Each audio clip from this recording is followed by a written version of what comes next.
Ashama harka fuunee hordoftoota ganni YouTube nagaan siniif haa ta'u akkam jirtan nagaa keessanii annagaa kooti galata waaqayyoo qarra jechuudha gabaan oolee waan tokko bitachuu jechuudha yaa ayyaanni bara haaraan illee dhufee jira akkasuma yaa online namatti dhufuu jira jechuudha distii lukkuudha ta'ullee bitadhee xarabbeezawwan jechuudha xarabbeezaa adiidhaan bitee inna sinitti na agarsiisa mulu sinitti na agarsiisu gimmaasha bicha an mala ko agarsiisu inna waanan bite bicha sinitti na agarsiisa jechuudha warroonni maatiin aan taane maatii taa'ay subscribe godhaay na jajjabeessa viidiyoo kiyya laalaa'in sinidira dhugaa rabbii bayyesus gabaan jechuudha inna dammoo rooba waan ta'eef waan tokko namatti ina jaa isaaf qofaan immoo naqabee jira jechuudha gururroo ko mara dhugaa rabbii kan galeeyyu amma jechuudha ammoo uffata koo jijjiirradhe mi'aan bibbitee immoo dhidhiqee boota isaa qaqqabsiisee inna akkasirraan ture jechuudha dhugaa irftiyyuun fudhannee dafeetu bakka bijaama koo qayyaaradhe sirreeffachuuf tanan ture jechuudha malee viidiyoo immoo silkii kiyya qabadhee deemee waraabee meeshaan kun akkana jedhee isinitti agarsiisu bakka nan deemee bakka gabaa waan nan deemee jechuun dingata silkiin kun yaalaa fudhatama waan ta'eef silkii kana fudhatee yoo deemee jammar silkii xiqqaa wayii tokko hin jira jechuudha ishiin qabadhee deemee jechuudha. Hordoftoota koo sa'aatii tokkoon boodan viidiyoo kana deebi'ee waraabaa jira dhugaa jechuudha. Sa'aatiin ani viidiyoo sanatti jammaramu sa'aatii misaat ture jechuudha. Nama dhufe jechuudha. Inna jechuudha viidiyoon kiyya jechuudha. Dhugaa jechuudha viidiyoo har'a baay'ee jira miti warri biyya galuudhaaf maal bitannaa meeshaan akkamii wuddiidha moo rikkaasha maal jettanii tokko yaaduu dandeessu ni galee yaa dubara waan ta'e nuti immoo dubara manni keenya baqa meeshaa hunduma qabaannee namarraa waan tokko fudhachuu baannee baqa jira miti akkas jaalanna jechuudha. Inna isaan tokko sinitti nan agarsiisa jechuudha burcuqqoowwan immoo dhiqee boota qabsiifadheen jira dhugaa rabbii jechuudha burcuqqoo 12 bitee jechuudha. Burcuqqoo ta'e maalati kubbaayyaa ta'e immoo kubbaayyan laaskitii tokko son taane akkuma burcuqqoo fakkaata jechuudha. Isallee gimmaashan bitadhe jechuudha bakka burcuqqoo fakkaata garuu laaskitiidha adiidhaan jechuudha isallee bitadheera. Ayyaanni illee ga'ee jira waan ta'eef yoo namni namatti dhufa waan ta'eef kan waxiidha ta'u jechuudha distii guddaa jechuudha bitadheen jira jechuudha isallee amma bita sinittan himaa inna xarbeeza waan kanneen jechuudha manni xiqqoodha waan ta'eef gottutee sinitti agarsiisuu hin danda'u jechuudha kanneen illee jahan bite jechuudha asitti amma jechuudha sahaaniiwwan kana argitanii sahanii kana immoo gimmaashan bitadhe jechuudha darsdana gimmaashan hin qabas jechuun durallee ni jira waan ta'eef kana bitadhe jechuudha. Akkam sirriitti agarsiisa jechuudha. Inna isa kanallee jechuudha kun immoo guddaa isaati jechuudha. Inna jabanaallee jechuudha. Dhugaa rabbii bakka har'a isa jechuudha. Yaa hanga maani eegana sufee bakka jinkoo torbee dhuftu keessa jejjee tokko kan guutuu hodhu jechuudha. Waan tokko meeshaa gabba'ee waan tokko bitan jechuudha dhugaa rabbii. Intanii kana malee jechuudha algaa wayii yeroo dura waraabii tokko malee waan tokko hin binne jechuudha. Kana dura mana jiru hin fayyadamaa ture jechuudha. Amma garuu yaa adaduma intanii jettu wanta si barbaachisu mina itti yaadda jettu si barbaachisa jechuudha. Bunaan garuu hin jaalladhu ture jechuudha. Amma garuu eega san dhufe buna baay'ee tokko jaalachaa jira jechuudha. Jabanaa illee isinitti agarsiisa intanii itti aarfatan illee jechuudha. Inna kana illee isinitti nan agarsiisa jechuudha. Jabanaatii boota jirtu fidedha. Inna kinooti jechuudha ixaana kan itti aarfatan jechuudha. Sandalii minaan godhachuuf nan danda'achu waliin caccabsee jechuudha. Ixaana baay'ee intini san jaalladhoon jechuudha. Inni nama isinitti agarsiisa kuni tun jechuudha. Tuni birrii 70 dhugaa waaqa dubbachuudha. Birrii 70 jechuudha. Kuni birrii 30 jechuudha. Qadaanni tunis birrii 30 jechuudha. Jabanaan mataa ishee jechuudha 180 jechuudha.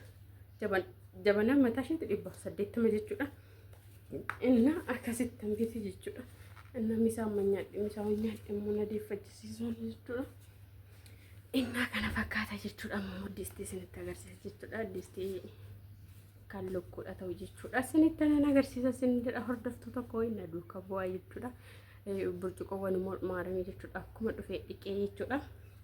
Kunniin yoo saayinii nama isinitti agarsiisa kun faayyuu dhiqeetiin yaa'u meeshaa bite jechuudha. Waan tokko isinitti agarsiisee jechi eetanan bakki dhiqee ol fidadhe malee jechuudha.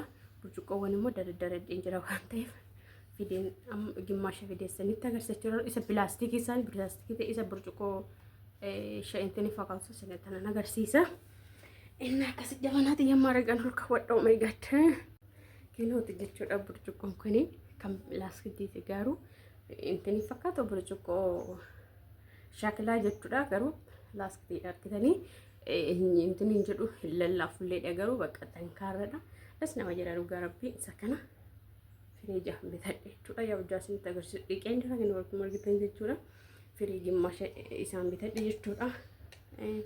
Kaan immoo firee 12 bitadhe jechuudha. Yaa kun tokko daa'imni faayyootiin hoddusin jala cabsuu dandeessi. Kana yootti kennitan የተመረጠኝ ነው እናችሁና distiin immoo kinooti jechuudha. Disti sadii kunniin jechuudha. Daraja qabu jechuudha. Tuni likkenya ishiiti jechuudha. Kan nyaatan taa'ee sadaffaa ishiiti jechuudha. Immoo kana tokko immoo kana jechuudha. Inni saddeet kinaati. Kuni 1,300 jechuudha. Nuun jedhan jechuudha. Ani garuu karakarree jechuudha. 1,100 nuti gurguran jechuudha. Kana jechuudha. Kun yoo qabati kan guddaadha madistiin kun dhugaa dubbachuudhaaf. Innaa isa kanatti kan aanu immoo jechuudha. 850 nuti gurguran jechuudha. Takka immoo ishiin sadaffaan immoo jechuudha. 600 birrii meeqa nuti gurguran jechuudha.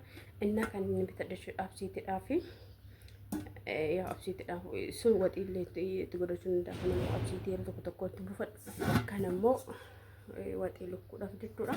Dhugaa baay'ee tokko wantanii kan jedhamtiniin jechuudha.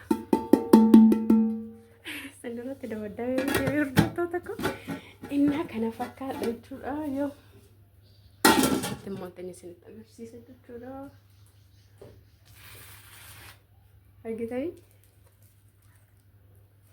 ishiitan ammoo sixoota jechuudha. Abbaa manaa kootiin naa bitee jechuudha. Ani nagarree garuu bitee naa kenne jechuudha. Dhugaa jechuun akkan sillee kana akkan jaaladhu baay'ee beeka waan ta'eef inna bitee dhufee jechuudha. Yaa wanni immoo viidiyoo waraabuu namni kan jaallatu jechuudha. Sixoota kana bitee naa kenne jechuudha.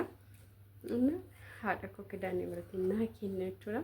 Siniifillee abbaa warra akkanaa siniifaa kennu jechuudha.